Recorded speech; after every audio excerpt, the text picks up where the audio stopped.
Dear students, welcome back to your education channel Learn and Educate, where we were studying a few basics about the company law in India. Continuing that, section 2, clause 32, depository.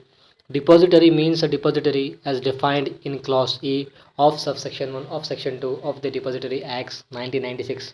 Thus, for the purpose of understanding the definitions of a depository, we have to move towards the definitions prescribed under the Depository Acts.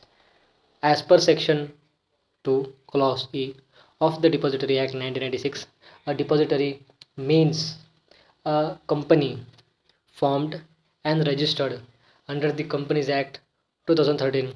For the first most important component of the definition is it is formed and registered under the Companies Act 19 and under the Companies Act 2013 and which has been granted a certificate of registration under section 12 subsection 1A of the Securities and Exchange Board of India Act 1992, which means that to function as a depository, it has to get a certificate of registration from the Securities and Exchange Board of India.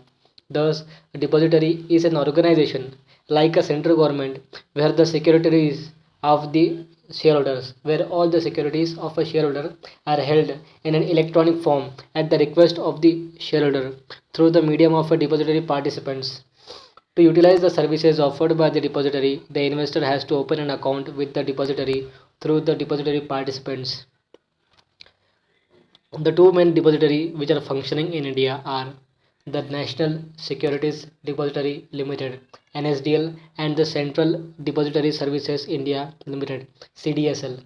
The provisions of the Depository Acts thus provides that the depository provides various services to the investors and the other participants in the capital market, such as clearing members, stock exchanges, investment institutions, issuing corporations, and this includes the basic facilities like opening of an account, dematerialization, rematerialization, and settlement of the trades.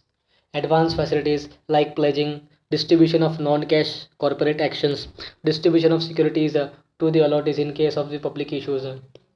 Thus, all the securities held by the depository shall be dematerialized and shall be held in a fungible manner. To utilize the services of the depository, the investor has to open an account with the depository through a participant. A depository functions very much like the banking systems. A bank holds funds in an account, whereas a depository holds the securities in an account for its clients. The bank transfers funds from the account, whereas a depository transfers securities between the accounts.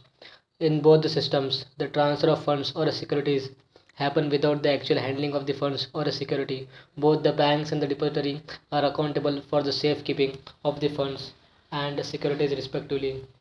The depository is formed under the legislation of the Depositories Act 1996, a legal basis for establishment of a depository to conduct the task for maintenance of ownership records of securities and to effect the changes in the ownership, making the securities fungible, making the shares, debentures, and other interest of a public limited company freely transferable, exempting all the transfer of shares within a depository from the stamp duty.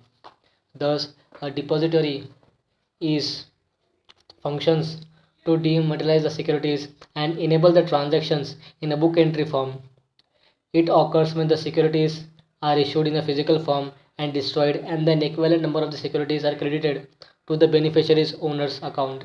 Thus, the depository systems and the investor stands to gain by way of lower cost and lower risk of the theft or forgery. There are many benefits in terms of the efficiency of the processes occurring in the depository systems.